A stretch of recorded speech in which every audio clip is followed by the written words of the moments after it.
Assalamu alaikum, brothers. After the rest of the salah, we will be having a bayan by Sheikh Muhammad Bajour. So all brothers and sisters are requested to stay, inshallah. Jazakallah khair. After the sunnah, inshallah.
Hello?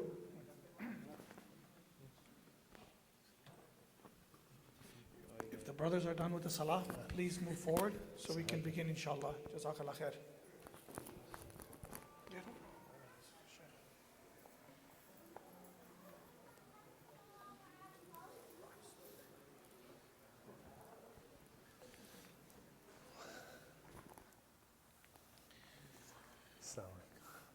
Assalamu alaikum wa rahmatullahi wa barakatuh. Brothers, we are very honored to have with us in our company Ustad Muhammad Bajour. Brother Bajour has been in our community for a very long time, and I'm very sad in saying that this will be one of his final bayans here in New York, as he is now moving to Texas. Allah subhanahu wa ta'ala says that the scholars are the inheritors of the Prophet. And if Allah subhanahu wa ta'ala wishes well for someone, He gives them the deep understanding of the deen. And alhamdulillah, we were blessed to have with us a scholar and an ustad as Brother Muhammad Bajour. And I just want to say from the masjid, from the management, from the community of Nassau and Suffolk and Long Island and New York, Jazakallah khair for everything that you have done for us and all the knowledge that you have departed upon us. May Allah subhanahu wa ta'ala reward you forever and make this a sadaqah jariyah for you and your family forever, inshallah. Jazakallah khair. Thank you so much. Assalamu alaikum. Ameen. This one is good? Okay. All right. بسم الله الرحمن الرحيم الحمد لله رب العالمين الرحمن الرحيم مالك يوم الدين الذي أحسن كل شيء خلقه وبدأ خلق الإنسان من طين وأصلي وأسلم على سيد المرسلين محمد الصادق الأمين وعلى آله وصحبه أجمعين أما بعد. Respected brothers and sisters, I'm extremely grateful to be amongst you, and I ask Allah subhanahu wa ta'ala to make this gathering a blessed one and to make us from the ones that Rasulullah sallallahu alaihi wasallam said that no group gather in the house of Allah except they are surrounded by angels. I want you to feel that. They are surrounded by angels. And Allah shower them with His mercy, and the sakina, tranquility, will descend upon them. And the best one, Allah will mention them by name to the Mala'il A'la, to the angels. By name. Allah will mention by name. Who said that? Rasulullah sallallahu alaihi wasallam. That means it's true. So may Allah make us amongst them, and make us also from the promise that Rasulullah sallallahu alaihi wasallam told us, that at the end of the gathering, they will be told, get up, all your sins are forgiven. Just by attending. Allahu Akbar. So even if you know whatever I'm going to say, just if you come only for that reward, it's enough. For all the sins to be forgiven, bi'idhnillah, and surrounded by angels and all the beautiful promises that Rasulullah sallallahu alaihi wasallam gave us. Jazakallah khair, Brother Kareem, and may Allah subhanahu wa ta'ala accept from me the little that I did, and may Allah subhanahu wa ta'ala does not hold me accountable to all the praise that I've been getting lately, and may Allah subhanahu wa ta'ala make me better than what you think, and forgive the sins that you do not know about me. Ameen ya Rabbil Alameen. Rasulullah sallallahu alayhi wa sallam, he was sitting with the Sahaba radiallahu anhu ajma'in. And he looked at the door and he said, a man from the people of Jannah is going to walk in right now. So you can imagine the Sahaba all turned their faces and they're staring at the door. And a very normal, regular Sahabi walked in, slippers under his arms, still dripping from wudu. Second day, Rasulullah ﷺ repeated the same statement. A man from the people of Jannah will enter today. Now, they looked, same exact man. Third day, the same thing Rasulullah ﷺ said, and the same man walked in. Now, knowing the Sahaba and knowing how curious they are about getting or seeking any way, any path to Jannah, Abdullah ibn Amr ibn al-As, one of the greatest Sahaba, he said, I want to know what is that, or what are the actions that this man is doing that Rasulullah sallallahu alayhi wa sallam said that he is from the people of Jannah. There's a man from Jannah walking amongst us.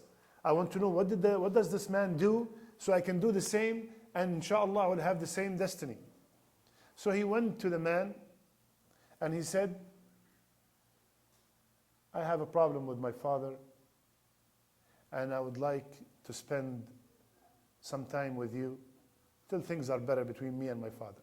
So the man, of course, especially the Arab at those days, they honor the guest. They love to have a guest over. And the sunnah of the guest, when they stay 3 nights. So this man took Abdullah and hosted him in his house. Now Abdullah, keep in mind, all he's doing is recording and watching. First night he noticed that this man doesn't have any extra ibadat.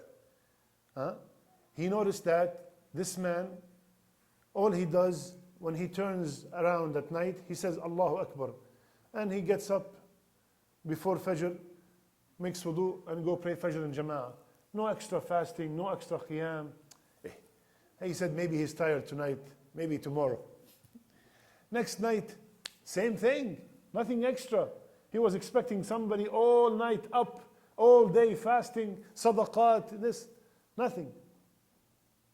Third night, the same, and then Abdullah ibn Amr, his time is up. He went to the man and he said, listen, I'm going to be honest with you.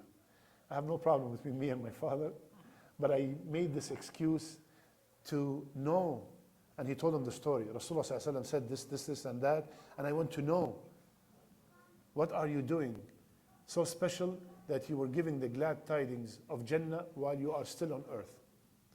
So the man said, Wallahi, just what you saw, nothing extra. Abdullah ibn Umar, on his way out, the man told him, 1 second. He said, yes. He said, there's one more thing. I never sleep at night. I never go to sleep with any ill feeling to any Muslim on earth. He said, that's it. Abdullah ibn Amr ibn al-As, he said, that is the one who make you gain that position. يوم لا ينفع مال ولا بنون إلا من أتى الله بقلب سليم. On that day when there is no wealth, no properties, no money, no children will benefit at all, except the one who comes to Allah with a sound heart, clean, pure heart. Who's saying this? The one who enters the people to Jannah and prevent the people from hell. This is the one I should listen to and obey. He said that my money, my wealth, my position, my degree, all these things are not going to benefit me except who comes with a sound heart. As a normal, sane human being, what should I concentrate on? On purifying my heart, just like that man. That's what led him to the Jannah. Rasulullah sallallahu alayhi wa sallam said, إن الله لا ينظر إلى صوركم ولا أجسامكم ولكن ينظر إلى قلوبكم وأعمالكم. Allah does not look at your appearance and your attire, but Allah subhanahu wa ta'ala look at your hearts and your accomplishments, your actions. But why am I so interested in the way I look and my heart is messed up? My heart is hooked on too many things, addicted to too many things. And this is what really matters. So if I put this ayah and I put this hadith together and I add to them another hadith that we all know, Rasulullah sallallahu alayhi wa sallam said, there's a piece of flesh in the body. If it's good, the whole body will follow. And if it's corrupt, the whole body is corrupt. And that is the heart. And many ahadith to show the benefit and the importance of having a sound, pure heart. So as a Muslim, as a true believer, my whole life should be to concentrate on how can I purify my heart. What should I do to gain a pure, sound heart? And what better time it is than the month of Ramadan?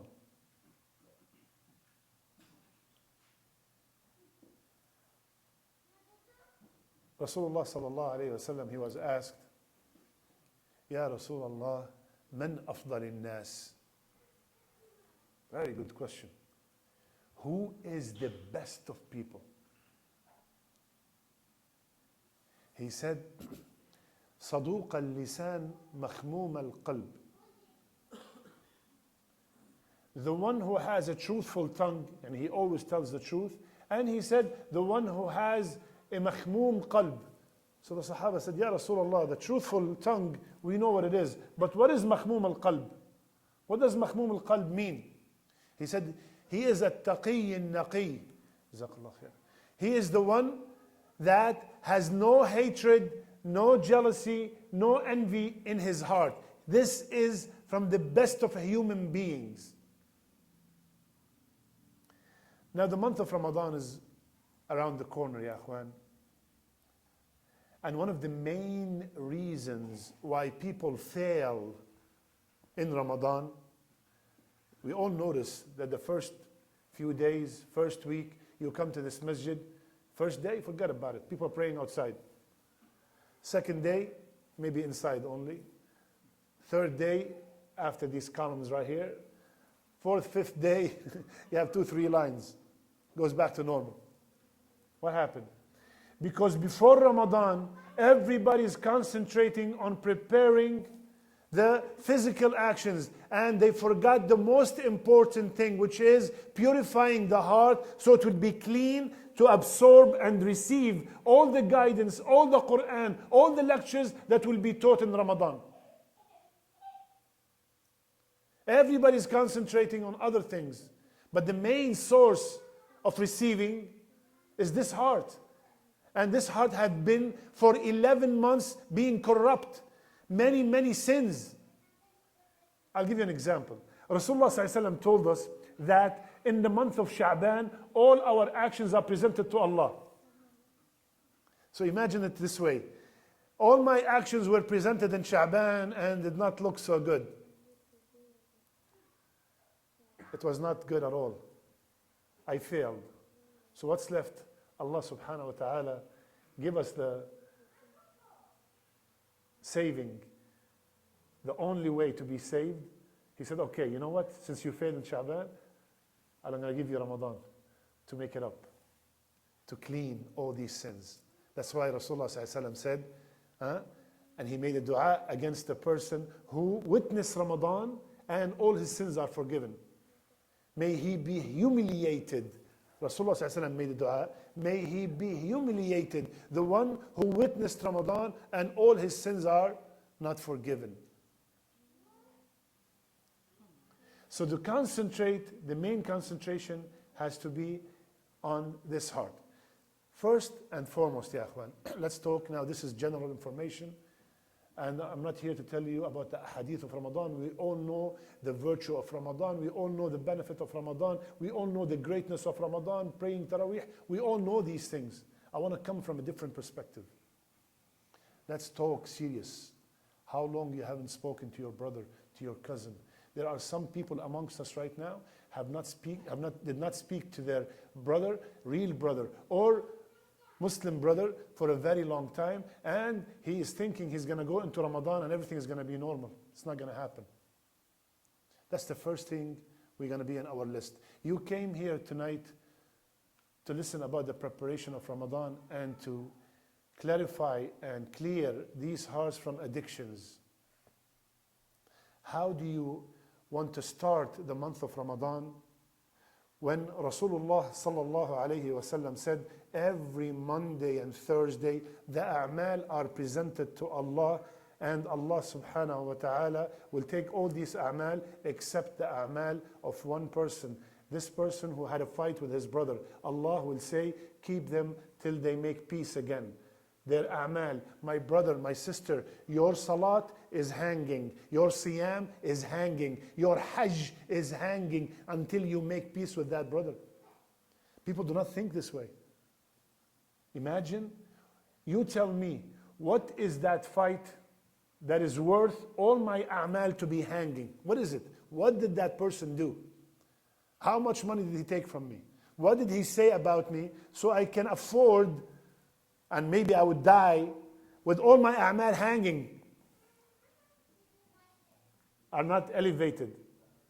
So the first thing we're going to do, whomsoever you have a problem with, whoever it is, and don't tell me, brother, you don't know what he said about me. You don't know what she did to me. You don't know the rumors they spread about me. This is beyond, we are beyond that. You are here tonight, you are beyond that. You know why? No matter how bad that person was, no matter what they did, you are not doing it for them. You are doing it because Allah subhanahu wa ta'ala ordered you to do that. You are doing it because Rasulullah sallallahu alayhi wa sallam told us to do that. Mustah bin Uthatha. Anybody knows who's Mustah bin Uthatha?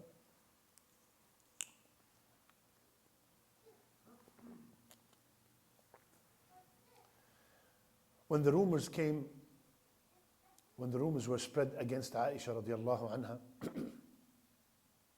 Mustah, a Sahabi, was one of the people who spread the rumors.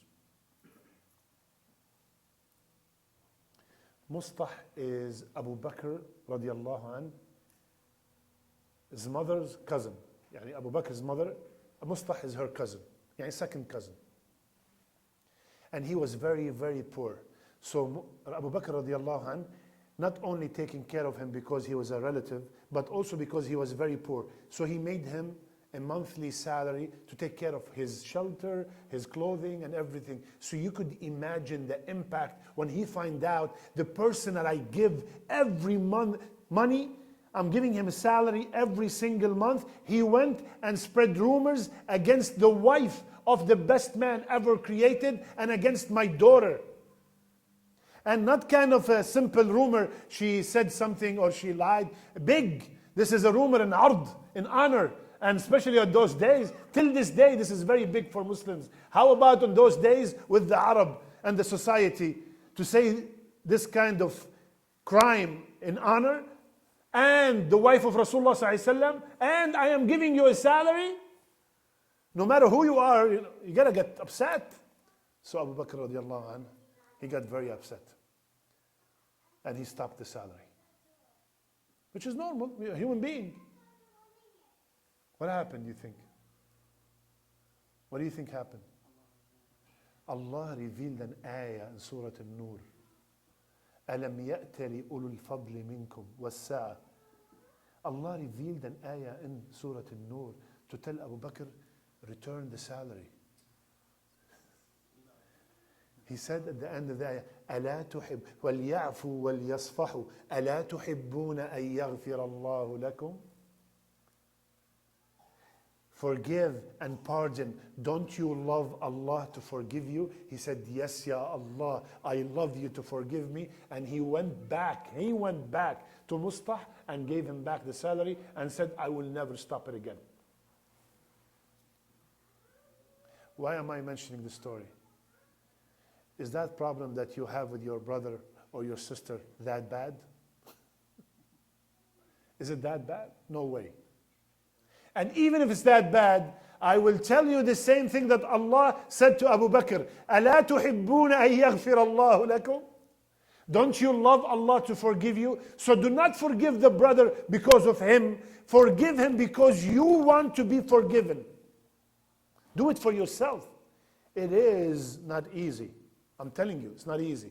Needs men, needs real men, real believers that are dealing with Allah. I don't care what you think. I know that it was your problem. You are the one who did this, but you know what? I'm not dealing with you. I'm dealing with high authority. I'm dealing with Allah.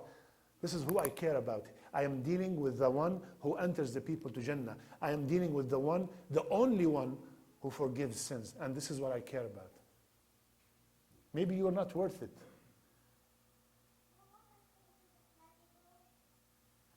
I hear a lot of brothers and sisters, they stay for a very long time. Maybe because of an inheritance, maybe because the kids said something to each other. I met two brothers today, they never ever miss Fajr in Jama'ah. I see them all the time. One brother's beard is this big, and the other beard is this big.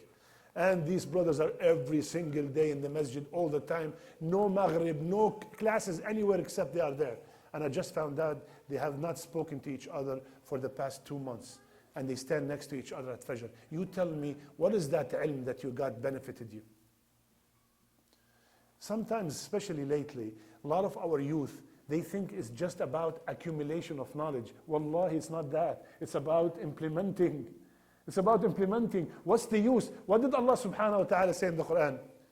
كَالْحِمَارِ يَحْمِلُ أَسْفَارًا. Like a donkey holding a whole library in his back. What's that going to benefit him? He's still a donkey. Allah gave that example. It's not about the knowledge. Knowledge is excellent. But what's the use of the knowledge? Al-ilm bal al-amal. What's the use? I have 10 PhDs and 7 masters, and I'm sleeping all day. And I don't do anything. And there's a brother who has, maybe he learned one hadith, and he went everywhere and told everybody. I remember, I mentioned this hadith before. SubhanAllah, listen to this. To show you when Rasulullah said, بَلِّغُوا عَنِّي وَلَوْ آيَةً. Huh? Spread, convey about me even one ayah. Now the shaitan comes to you. Who do you think you are? Who do you think you are? You're not a alim. You have to be a alim. You have to be a mufti to talk to the people. And lately, unfortunately, a lot of people are enjoying these titles. Sometimes you see a sheikh, you have 6, 7 lines before his name. All titles. Sheikh, Maulana, Mufti, this, that. Half an hour you read his name, then you get his name. Subhanallah, ya akhi. Brother, one time when Brother Shakil wants to send, when I go together to Hajj, he said, package with Imam Muhammad Bajour. Who's Imam Muhammad Bajour? I said, you. I told him, no, ya akhi, put brother. He said, brother, there are 50 other brothers are going. Put something. What's the easiest one? He said, Ustad. Okay, Ustad. Who cares about the names, ya akhi? This man, 75, 80 years old, was sitting in a gathering like this. And he heard the sheikh say, كلمتان خفيفتان على اللسان ثقيلتان في الميزان حبيبتان للرحمن سبحان الله وبحمده سبحان الله العظيم. 75 years old. Never went to school. He doesn't know much. He doesn't know how to sign his name. He heard the sheikh say, 2 words, light on the tongue, heavy in the scale, beloved to the most merciful. Subhanallah wa bihamdih, subhanallah al-azim. Yani keep saying them. So this man was so happy. He got out of the masjid, he saw a man outside. He said, did you hear what Rasulullah said? كلمتان خفيفتان على اللسان ثقيلتان في الميزان حبيبتان للرحمن سبحان الله وبحمده سبحان الله العظيم. He went to the supermarket, he went to get some grocery. He saw the guy who works there. Did you hear what Rasulullah said? كلمتان خفيفتان على اللسان. He told him. He got in the taxi. He told the taxi driver, did you hear what Rasulullah said? كلمتان خفيفتان. He was so happy. One day he was walking on the street, car came and boom, hit the guy. They took him to the hospital, did the operations and everything. He was very old, so while the doctor is checking up on him, he opened his eyes. He said, doctor, did you hear what Rasulullah said? كلمتان خفيفتان على اللسان ثقيلتان في الميزان حبيبتان إلى الرحمن سبحان الله بحمده سبحان الله العظيم. And he died.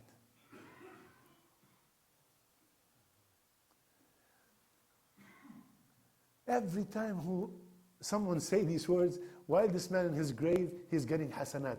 Do I need to be a scholar to teach someone, please say subhanallah bihamdih subhanallah al-azim?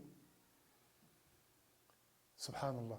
So, how did we get here? Subhanallah. So, we go back to forgiveness. Applying this is how we got here. Applying what you know. Implementing what you learn. So if you learned, listen to this, I'll give you an example. What time is Isha? 10? 15? Okay. If you go to a king and he tells you, he wants to reward you. He tells him, you get $1,000, you got 5,000, you got 10,000, you got 20,000. And he looked at Hamid and said, your gift is with me. How does he feel? Very special, right? Allah said in the Quran, وَمَنْ عَفَى وَأَصْفَحَ فَأَجْرُهُ عَلَى اللَّهِ. And whosoever forgive and pardon, his reward is not $10,000, is not Jannat, is not Hasanat, is not 700 times more. It's with me. I'll take care of it. Whosoever forgive and forget and pardon. So before we start Ramadan, you go tomorrow morning or tonight before you sleep, because you might not make it till tomorrow. You call that brother or that sister you haven't spoken to. You are in the house of Allah and you came to attend this lecture so you can benefit and do something. It's not about just coming, listening, and going. Don't even have dinner tonight. There's no food tonight, by the way. If somebody came for food, you could leave, inshallah.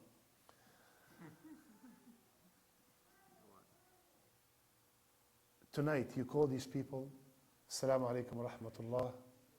The month of Ramadan is approaching us. May Allah subhanahu wa ta'ala make it a very happy and healthy and accepted month from us and from you. Assalamu alaikum wa rahmatullah. I'm not telling you become their best friend, but do not let this month come before you made this step. Please. Especially sisters. Second,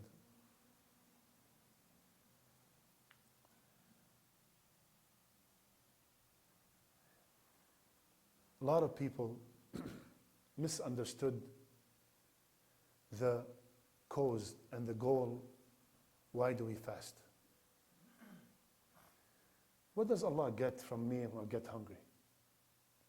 What does Allah get if I get thirsty? يا أيها الناس أنتم الفقراء إلى الله والله الغني. We are all fuqara. We are all in need, desperate need to Allah. He doesn't need anything from us. Neither our fasting, nor salat, nor zakat, nor hajj. He doesn't need anything from us. Everything we are doing is for our own good. And out of His mercy, every year He gives us this opportunity called Ramadan for our necks to be saved from the hellfire. What is the cause? What is the reason? Why are we fasting for? يا أيها الذين آمنوا كتب عليكم الصيام كما كتب على الذين من قبلكم لعلكم تتقون. You will hear this ayah many, many times from now on. Oh, who you believe, you have a message from Allah. SubhanAllah. If I have a message from a very important big shot, I make sure I do it. I got a message from the president, I make sure that, this is the president contacting me. I get a message from a king, I get very excited. But I get a message from the King of Kings, Ya Allah. يا أيها الذين آمنوا. Yes, Ya Allah. سمعنا وأطعنا. Order me. I'm ready. كتب عليكم الصيام. Siyam has been prescribed. Siyam has been made an obligation. Kutiba, فرض. Just like it has been prescribed on the people before you. From that we can learn, or we could use that as an evidence for everybody who complains that the days are long and it's too hot. How could we use that as an evidence? Allah is telling us, if the people before you could handle it, you can handle it. What is the reason of Siyam, Ya Allah? Why are we fasting for? لَعَلَّكُمْ تَتَّقُونَ. So you can achieve taqwa. طيب, how come I fasted 10, 20 Ramadans and I'm still selling alcohol and I'm still selling cigarettes and I still smoke. How come nothing has changed in my life? Is it possible that someone who prays in Ramadan and Ramadan is finished, he stops praying? Does this person did he achieve taqwa? A sister put the hijab in Ramadan. On the Eid day, she take it off. Did this sister achieve taqwa? Impossible. Something is wrong. Why? I'll tell you why. Because they did not fulfill what's before la'allakum. That's why they did not get what's after la'allakum. What does that mean? That means they did not really fast. They just stopped eating and drinking. They were not sa'im, they were ja'i'. They were not fasting, they were just hungry and thirsty. That's why they did not get the fruit of Ramadan, which is taqwa. We are supposed to be, akhwan, my brothers and sisters, I'm supposed to be completely better person than the person who entered Ramadan. The one who left Ramadan is completely different, much, much better person than the one who entered Ramadan. This is the sign that my fasting was accepted. Everyone would love to know, is my fasting accepted or not? Check yourself after Ramadan and check yourself before Ramadan. If you feel you improved in your ibadah, you feel you added, no matter who you are, there's still a level that you could upgrade to, no matter who you are. If you feel that after Ramadan you are better than before Ramadan, that means your fasting was accepted. So the person who makes an intention that they only gonna fast in Ramadan, they're only gonna pray in Ramadan, they're only gonna put the hijab in Ramadan, they're only gonna come to the Fajr only in Ramadan, they're only gonna attend Isha only in Ramadan, they only open the Quran and then they wrap it with such a beautiful wrap and they put it back on the shelf only in Ramadan. Ramadan is a training camp, so you could survive for the next 11 months. It's charged. You have to be charged for 11 months. And then, subhanAllah, Ramadan comes again. When the battery is about to die, you charge again. And if I achieve the goal of Ramadan, I will become a muttaqi. And if I become a muttaqi, Allahu Akbar, Wallahu yuhibbul muttaqin. إن المتقين في جنات وعيون إن للمتقين عند ربهم جنات النعيم. مجرد the idea only I become a muttaqi, that's it. I'm done. And Allah gave me this opportunity in Ramadan to achieve this taqwa. What does it mean to fast? It does not, like Rasulullah ﷺ told us, it's not about only neglecting your food and drink. It's about every single part of our body has to fast. Every part of the body has to fast. The eye has to fast. Rasulullah ﷺ told us, the eye commits zina. The eye commits adultery. And its adultery is looking at the haram. We are living in a place that the norm is, if you got it, flaunt it. If you have it, show it. And we are in the summer season. A lot of people forget to get dressed before they leave the house. As a Muslim, in the month of Ramadan or other than Ramadan, I'm supposed to lower my gaze. قل يا محمد صلى الله عليه وسلم قل للمؤمنين يغضوا من أبصارهم. Tell the believing men. Some people tell me, brother, this is not for us, this is for the kuffar, for the munafiqeen. Ya akhi, read the ayah again. Tell the believers to lower their gaze. Brother, she's just like my sister. Lower your gaze. It kills me when the sisters on Facebook, they put their pictures without hijab or their arms are showing, and subhanallah, ya ukhti. As a matter of fact, you are all invited tomorrow, inshallah. I have a lecture in Isa ibn Maryam. It's called Hooked on Facebook. come to learn the fiqh of Facebook.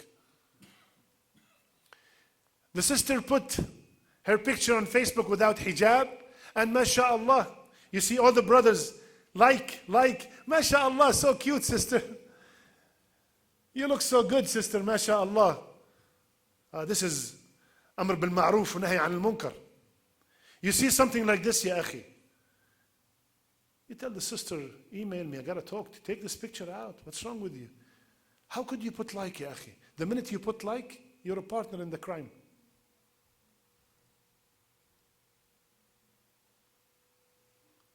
You see something wrong, ya akhi. You have to say something about it. You have to do something. Otherwise, what are you afraid of?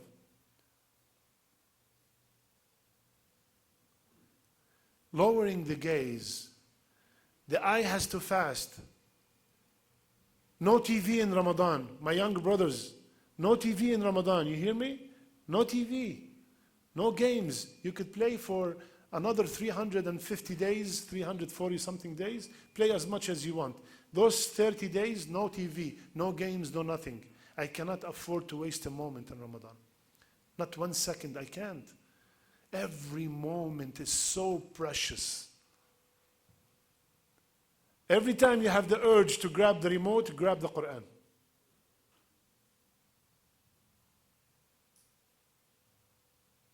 The eyes have to fast. The ears have to fast. And that's next week's lecture, Hooked on Music. I'm going to give you evidences from the Quran, from the Sunnah, that music is haram. I'll give you one just quick one. Neither from the Quran nor from the Sunnah. Just common sense. Why don't we, while we are giving the lecture, we have some nice classical music in the backgrounds just to give us some. Why not, if it's halal? Why not? On the day of judgment, would you like to be resurrected with Abu Hanifa or with 50 cents? Simple questions. Which dollar you think Allah loves more? The dollar you give as a sadaqah or the dollar you bought a CD with? All the answers, even if you're addicted to music, you're going to answer different. Absolutely, you know in your heart it's haram.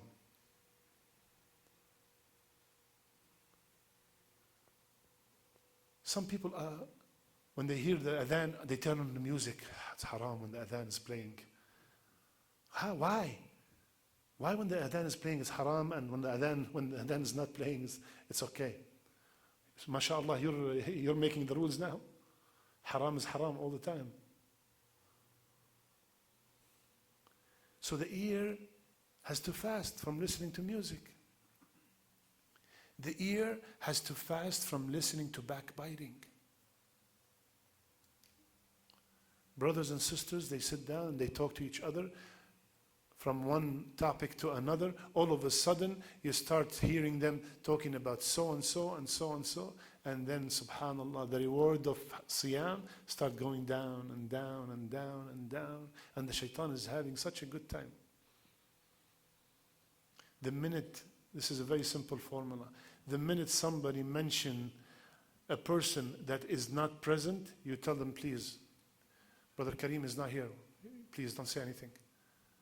If they continue, Assalamu alaikum wa rahmatullah. Do not stand there and start shaking your head. The minute you start shaking your head, you are a partner in the crime. What's the dalil? Rasulullah sallallahu alayhi wa sallam, a man came to him, very long hadith. A man came to him and he said, Ya Rasulullah, I have committed adultery. Rasulullah sallallahu alayhi wa sallam turned his face. He doesn't want to hear him. He came back again. He said, I committed adultery. He said, maybe you kissed, maybe you touched. He said, no, I committed adultery. Long story short, the Rasulullah sallallahu alayhi wa sallam did the had on him. And the guy died. After they buried him and everything, they were walking. One Sahabi told the other. Rasulullah sallallahu alayhi wa sallam heard them. He heard them say, he should have kept quiet. Why did he have to come to Rasulullah sallallahu alayhi wa sallam? He did not learn his lesson. They start talking about the guy who died. One person telling the other. After Rasulullah sallallahu alayhi wa sallam was walking, he saw a dead donkey. He said, where are those two people who were talking before? He said, here, Ya Rasulullah. He said, go down there and eat from this dead donkey. He said, Ya Rasulullah. He said, what you did before is worse than eating from this dead donkey. Now what happened? The guy who was with the man did not say a word. And he said, both go down and eat. He did not say a word, not one word. He said, both go down and eat. If a brother is being spoken about in your presence and he's not there and you defend him, Allah will protect you on the day of judgment. If you protect the honor of your brother in his absence. So you tell them to stop, and if they continue, you leave. People think that backbiting is only by the tongue. Backbiting is also by typing, by texting, by emailing, by posting. Same. Sometimes you don't even have to say a word about the person and you fall on backbiting. I asked Brother Kareem, how is Brother Hamid? So he tells me, brother, we are fasting. He didn't say a word about Hamid. Not one word. But his statement indicated that something is wrong with Hamid. He fell in backbiting. Can you imagine how subtle, how easy it is to fall? Brother, leave us alone. I don't want to lose my hasanat. He fell. Or, brother, what do you think of so-and-so? He didn't say a word. That's it. He fell in the trap. And what's the danger of riba? Arba riba. We all know the danger of riba. The only sin mentioned in the Quran that you are declaring war on Allah and His Prophet. Arba riba. The worst kind of riba is riba. Subhanallah. After, wallahi, I told my students that day, after we finished that lecture, wallahi, you will not speak anymore. You think 100 times before you utter a word. 100 times. And subhanallah, the solution for ghiba is very, very simple. And Rasulullah ﷺ gave us that solution. من كان يؤمن بالله واليوم الآخر فليقل خيرا أو يصمت. Whomsoever believe in Allah on the day of judgment and the last day, let him say good or be quiet. Zip it. Or be quiet. So before I speak, I think, is it good? Is it advice? Is it fixing a problem between two people? Is it hadith? Is it an ayah? Is it something nice which will give joy to the person? Yes, I go ahead. Is it ghiba? Is it namima? Is it slander? Is it Subhanallah. I stop immediately. Even though sometimes the shaitan wants you to fall into ghiba. He wants you to fall into slander. One sister was telling me her mother is addicted to namima. Addicted to namima. You know what namima is? Namima is, I go to Hamid and I tell him, do you know what Kareem said about you? She loves doing that. She loves it. And she waits to see the problems in the family. She enjoys separating the family. I really did not think that such people exist. The woman is talking about her mother. So it's not like she's making up story. How could you make up such a story about your mother? Said, my mother loves and enjoys to see families collapsing. So she started this. Do you know what they said about you? The minute someone comes to you and tell you, do you know what this person said about you? What do? 3 things. Number 1, you'd ask him, is what you are about to tell me true or not true? I'm not sure, I heard. So you're not sure if it's true? No. Is what you're about to tell me good or bad? Oh, as a matter of fact, it's very bad. So you want to tell me something you're not sure if it's true, and it's very bad. Third, will it benefit me or not? No, it's not going to benefit you at all. So you want to tell me something that you do not know if it's true, and it's very bad, and it's not going to benefit me. So why you want to tell me? And keep in mind this formula. Whomsoever comes to you and tell you that so-and-so spoke about you, he's going to go to someone else and speak about you. 100% guaranteed. This namam, مشاء بنميم, سورة القلم, مشاء بنميم, مشاء يمشي. He's walking from one place to another and telling this guy what this guy said about him, that guy what that guy said about him. That's what he does.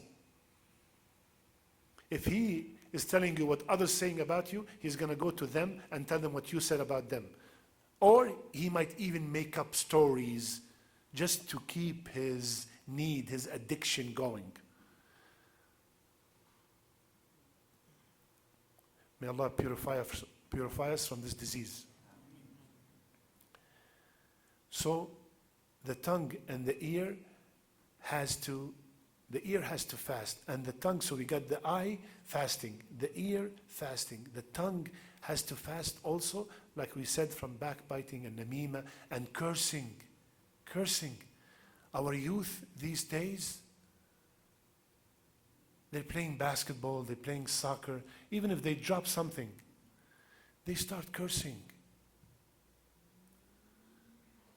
They use words that they're not supposed to be using as Muslims.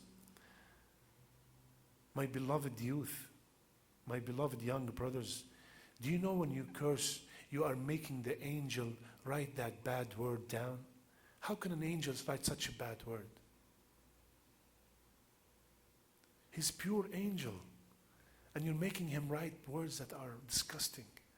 And you go on the day of judgment, you see when your pages are open, all pages are full of these bad words. And you put your head down when you're standing in front of Allah. You can't hide anything anymore. لا يخفى على الله خافية. Nothing is hidden from Allah subhanahu wa ta'ala. So we got to control this tongue from cursing, from lying, from cheating, from making up stories, from just making up stories to make others laugh. This is forbidden. So in order to really achieve the goal of Ramadan, then we have to fast. Every part of the body has to fast. The hand has to fast from taking bribe, from stealing, from making any signs. The foot has to fast from going to haram places. Every part of the body. If we make every part of the body fast, then bi'idhnillah, we will achieve the whole cause and aim and goal of fasting, which is taqwa. And if we graduate from the school of Ramadan with a diploma of taqwa, Allahu Akbar. اللهم اجعلنا من المتقين يا رب العالمين. Third, in order to purify this heart, subhanallah, look at this. Allah said in the Quran,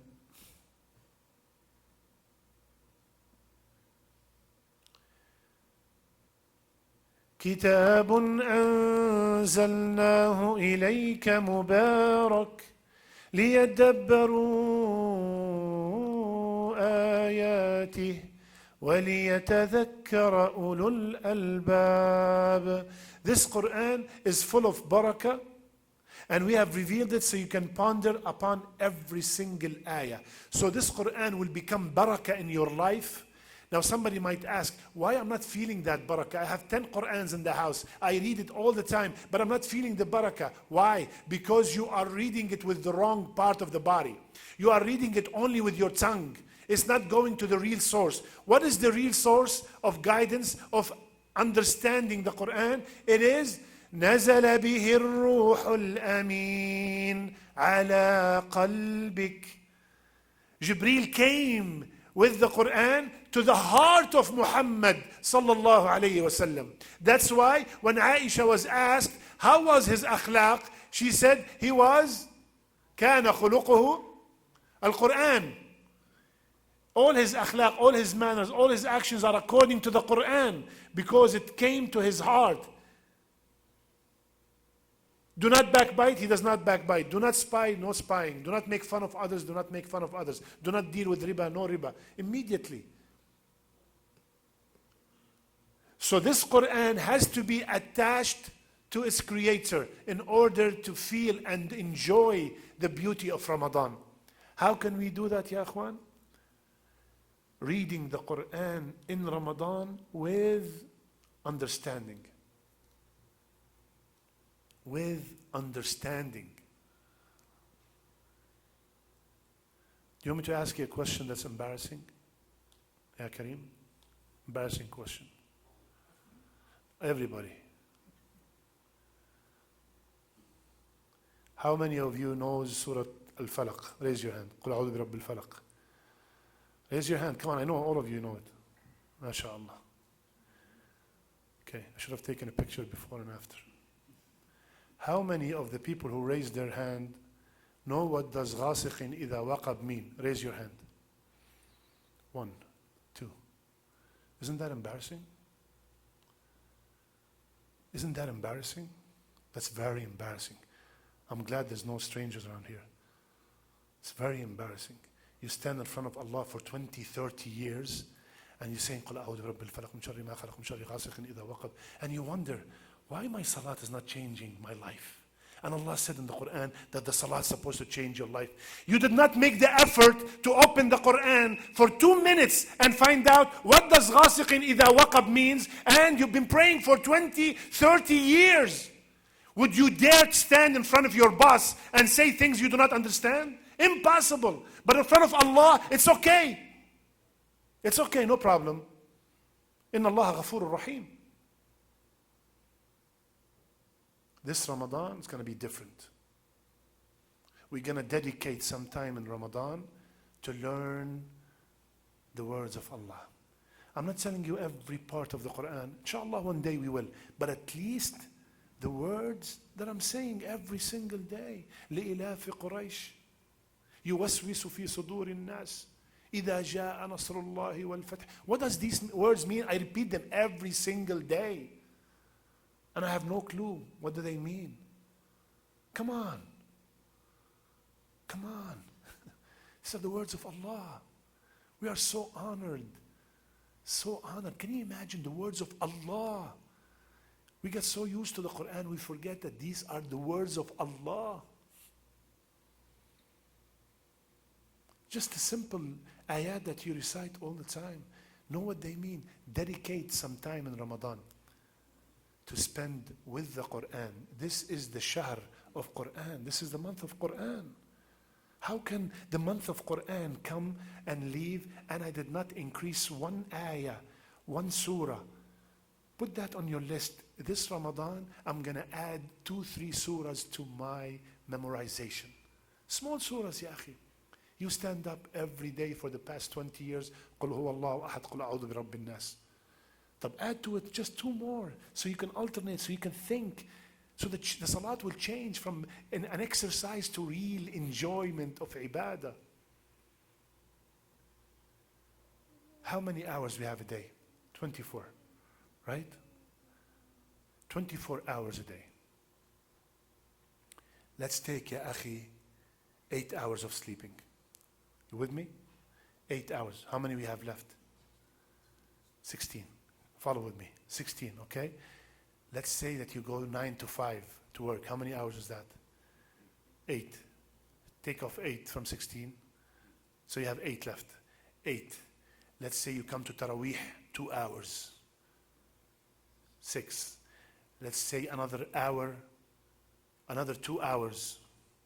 Huh? Another 2 hours of the other salawat, eating, drinking, bathroom. Another 2 hours. How many you have left? 4 hours a day. 4 hours a day. And I really exaggerated because this time of year, you cannot sleep 8 hours. Trust me, especially if you come to Fajr and Jama'ah. 4 hours a day left, right? How long does it take you personally to finish 1 page of the Quran? No. Let's say 4 minutes. Usually, if you know how to read, it takes 1.5 to 2 minutes. If you're a little bit hard for you, which is the majority of us, let's say 4 minutes. 4 minutes. That means 60 divided by 4 is 15. So it takes, in 1 hour, I can finish 15 pages, right? 15 pages. How many hours I have? 4. 4 times 15? 60 pages. How many juz'u is that? 3 juz'u. And I exaggerated. Forget about it. I don't want 3 juz'u. 1 juz'u. 1 juz'u a day. Are you ready? I proved it to you that you can, it's easy. I put 8 hours of sleeping. We put 7-8 hours of work. Also 2 hours of taraweeh and hours of eating and drinking. We wasted a lot of time driving back and forth. So you still have 4 hours. And with the 4 hours, you do 3 juz'u. And we said, no, forget it. Let's make 1 juz'u. So don't say there's no time, brother, to finish 1 juz'u. Even if you take 10 minutes a page, you still can make 1 juz'u. And every letter is 10 hasana in regular days. In Ramadan, only Allah knows. Ya akhi, we need every single hasana. Every hasana. We're going to beg for it on the day of judgment. Imagine you standing on the A'raf. You know what the A'raf? Anybody knows the A'raf? What is the A'raf? Why? Why people are in the A'raf? Their hasanat and their sayyat are equal. If the hasanat and sayyat, the good deeds and the evil deeds are equal, people stand on the A'raf for 50,000 years just waiting for their turn. Because 1 hasana missing. 1 hasana. 1 subhanallah. Jannah. 1 letter. Bismillahir Rahmanir Rahim. Do you know how many hasanat? 190. Alif Lam Mim. 30 hasana. Ya akhwan, how can I waste this? How? Do you have a guarantee you're going to make it till next Ramadan? No guarantee. This could be our last Ramadan. This could be our last Ramadan. We're not going to waste a moment, not one moment. No TV, no playing, no Facebook, no nothing. Drop everything. This could be your last Ramadan. Use it as if that's it. That's it, no more. Allah gave me one more chance to save my neck from the fire, and I'm going to take advantage of every moment. Every single moment. The Quran, أَلَا بِذِكْرِ اللَّهِ تَطْمَئِنُّ الْقُلُوبِ. With the remembrance of Allah, you will have tranquility in your heart. And when the heart is pleased, the whole life is good. Even if you don't have a penny, wallahi, Allah will put something in your heart that will make you so content. Even if you have so many problems, diseases, this died, that died, cancer this, cancer that, Allah will put something in your heart that will make you pleased with whatever He has decreed. It's all in His hands. But we have to have full trust in Allah subhanahu wa ta'ala. So the relationship of the Quran and Ramadan is very, very strong. And the only way you can get to the Quran is through the heart. Is through the heart. And finally, I don't want to take any more time. Finally,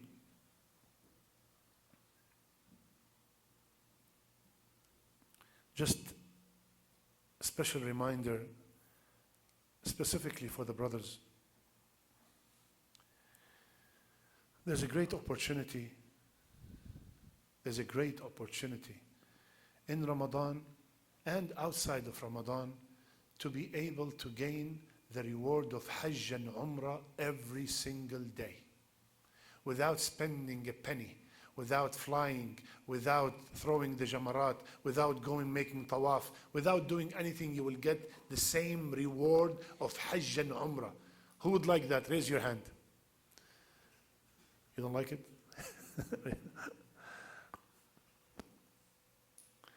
The formula is very simple.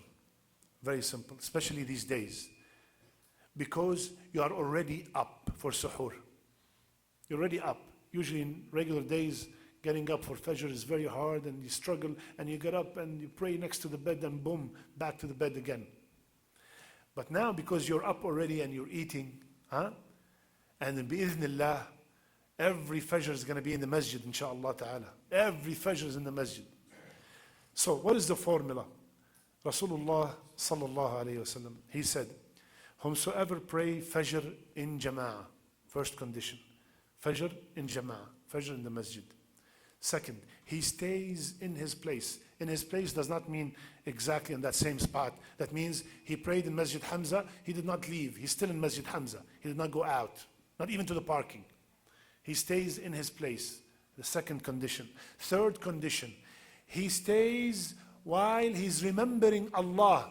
Yani, let's discuss some business. You want to buy this car, you want to sell this. No. All they're sitting and doing, adhkar, reading Quran, halaqat ilm, anything. He's remembering Allah.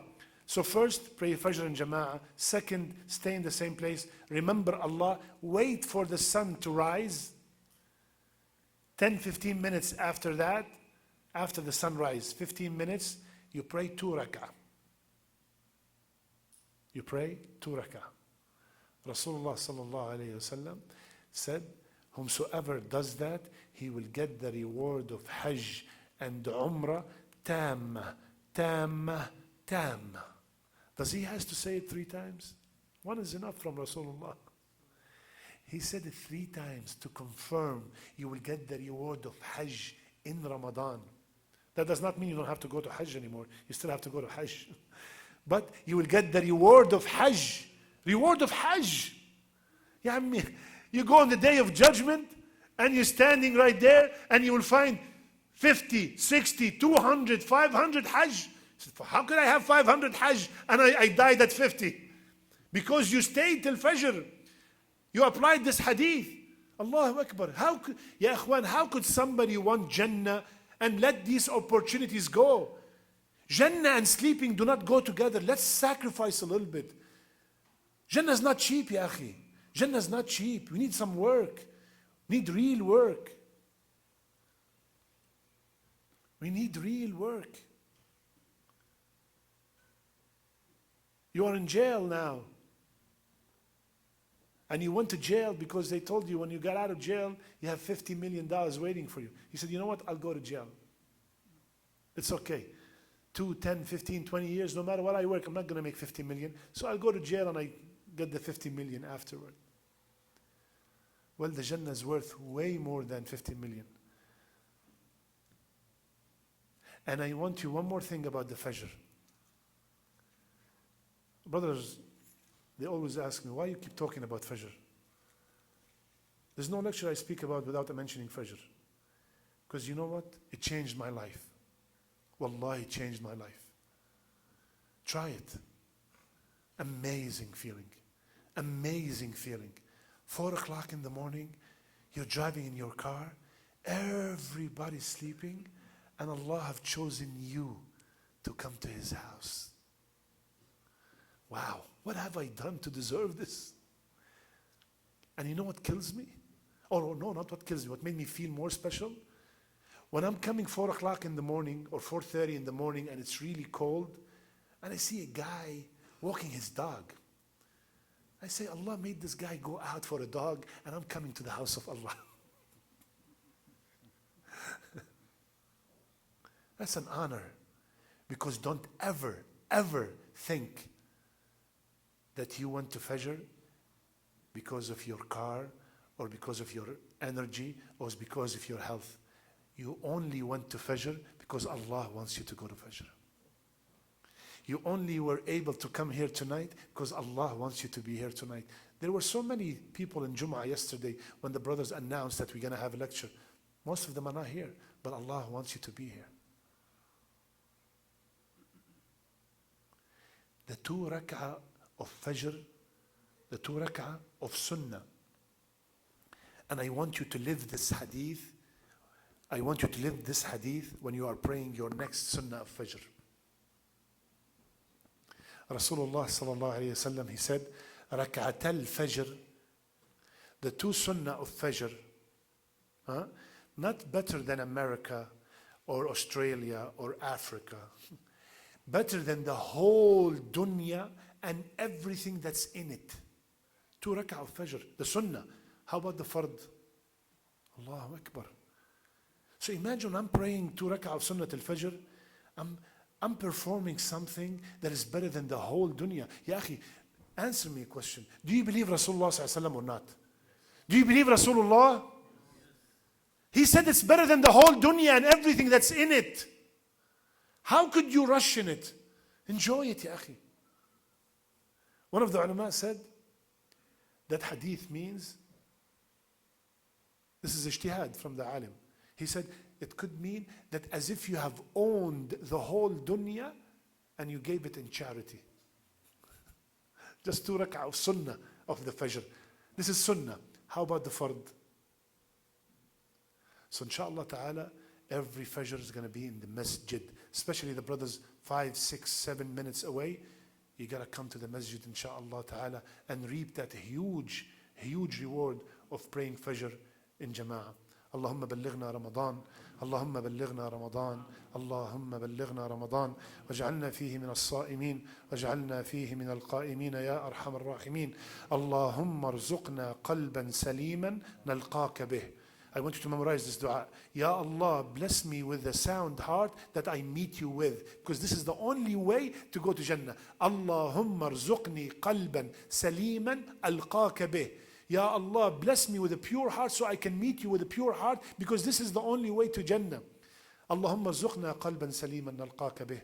اللهم طهر قلوبنا من النفاق وأعمالنا من الرياء. ربنا هب لنا من أزواجنا وذرياتنا قرة أعين واجعلنا للمتقين إماما. ربنا آتنا في الدنيا حسنة وفي الآخرة حسنة وقنا عذاب النار. ربنا لا تزغ قلوبنا بعد إذ هديتنا وهب لنا من لدنك رحمة إنك أنت الوهاب. وصلى الله على نبينا محمد وعلى آله وصحبه أجمعين. سبحانك اللهم بحمدك نشهد أن لا إله إلا أنت نستغفرك ونتوب إليك.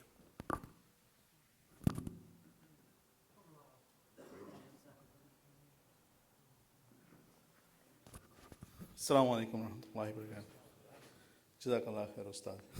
Jazakallah khair. We want to wish him all the best in Dallas. And one of the gifts from the masjid and the brothers for all of us here, this is our way of saying thank you to you. You can take notes in this, write Arabic and subhanAllah, even Aramaic or whatever it is. This is bigger than that. SubhanAllah. So this is beautiful, inshallah, and you can even do khutbahs in it. So next time you're doing that, remember this community. Alhamdulillah. So we want to gain the ajr of this person's knowledge and his nasiha, wherever he is. So may Allah Ta'ala make this a tool that we get ajr from it because we helped him out, inshallah. So please use that for our sakes, and may Allah Ta'ala give him good health. And bless us, inshallah Ta'ala, because wallahi, I feel very touched, and I can't say anything more. Brother Jameel, Jazakallah khair, Brother Kareem, in the management of the masjid, wallahi, only Allah knows. I'll tell you something I don't really like to mention, but I'll mention it, inshallah. When I first gave a khutbah here, I think Brother Hamid asked me to give a khutbah. And after I finished, they came and gave me an envelope. I was so hurt. I was so hurt. When I try to give a speech or a khutbah or anything, wallahi, my only motive is, Ya Allah, please accept. Allah blessed me with so many things. And then when I go and teach others this simple thing that I know, I want to get paid for it. I'm not saying it's haram.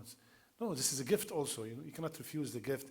I'm just saying, subhanallah. So please, wallahi, do things for the sake of Allah. This is my advice to you before I leave. Do things for the sake of Allah, and you will be shocked. You will be shocked by the reward. Since we have a few minutes, let me tell you the story. I told the story to my sisters. I had a lecture in the morning. One brother, his car broke down he was going from Riyadh to Dammam. It's a very long distance in Saudi. And his car broke down. Halfway.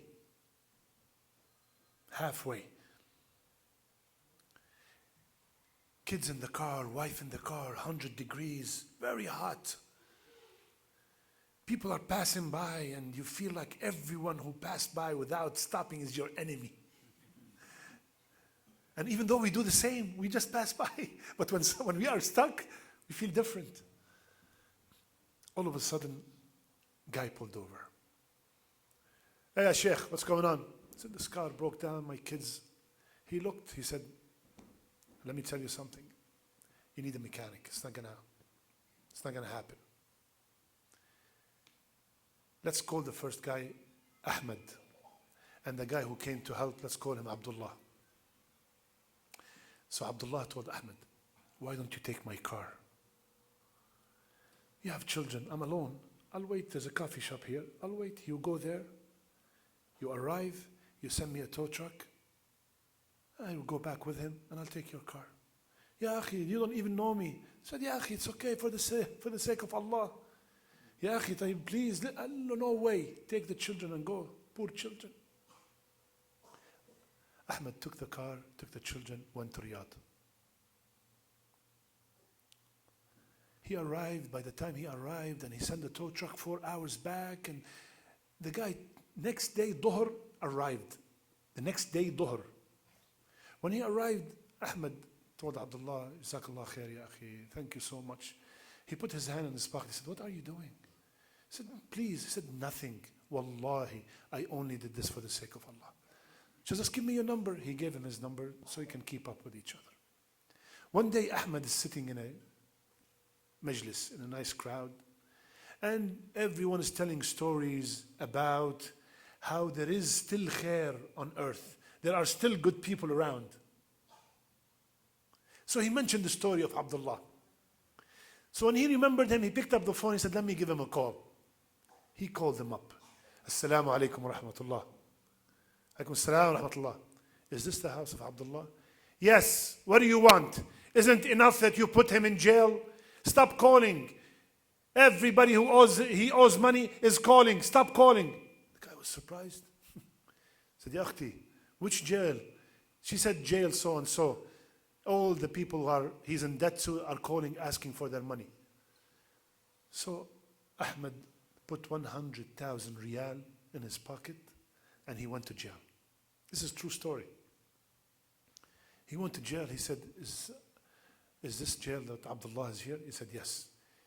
Put his hand in his pocket. He said, please, this is 100,000 and call him up and tell him that he is released. Who are you? Tell him fa'il khair. Don't tell him who. This is for the sake of Allah. Allahu Akbar. The man, the sheriff, called Abdullah. Abdullah, abshir.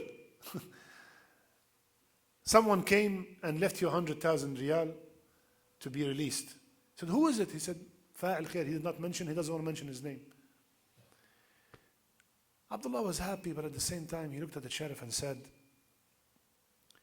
you know that I'm in debt for 3 million. I opened a business and I borrowed from here, and the business went bankrupt, so I'm in debt for so many people. So this 100,000, it's not going to do much. Listen, Akhwan. He said, I have so many brothers with me inside the jail that one has 7,000, one has 10,000, one has 15,000. Oh, Mr. Sheriff, please calculate how many we can get out with this 100,000. He was able to release 7 people with the 100,000. Everybody came out and hugged him. Thank you, Ya Abdullah. Jazakallah khair. Thank you so much. And they went to their families, and Abdullah went back to jail. He could have sent the money to his family. They have no support. But he insisted on amal khair. Ahmed, few months later, picked up the phone. He wants to check up on Abdullah. Assalamu alaikum wa rahmatullah. Where's Abdullah? Why you keep calling? Don't you know Abdullah is in jail? I went there, 100,000 riyal. What happened? How come Abdullah is still in jail? He went back to jail. He said, Ya Sheikh, I gave you 100,000. How come Abdullah is still here? He said, Wallahi, the sheriff said, I don't know who's better. Is it you? You don't want anybody to know who you are? Or is it Abdullah that gave all the money and released 7 people? Where are you people from? So when Ahmed found out what Abdullah did with the money, he loved him even more. He said, how much is the debt? He said, 3 million. Ahmed went. Every human being, every sheikh, every big shot, every prince he knows, he went and begged. After 3 months, he was able to collect 3 million riyal and he released Abdullah. All that Abdullah did is one sincere action for the sake of Allah. He gave his car to the person he does not know to go from one place to another. Look at this, ya akhwan. Do things for the sake of Allah. This is the month of giving. Without anybody knowing, no one. Call your family in Pakistan, in Bangladesh, in Egypt, in Guyana, wherever it is. Tell them, listen, go to any house that is very poor, orphans, widows. Give them this money before Ramadan. Maybe they need some supplies. And don't tell them it's from home. And you already know inside your heart that the one that matters, he knows. It's already recorded. Do this for the sake of Allah. Don't let the shaitan stop you. Put a smile on a family's face.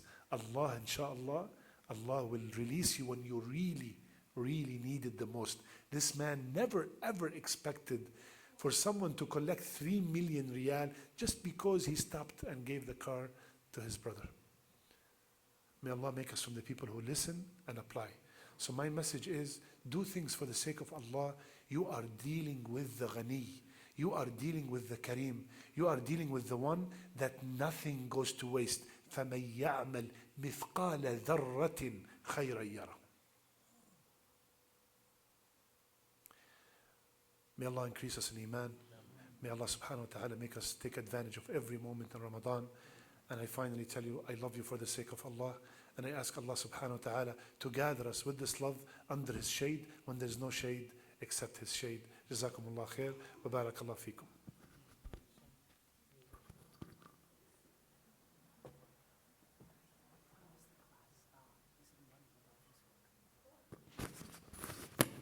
The class on Sunday in Isa ibn Maryam will be at 11:30.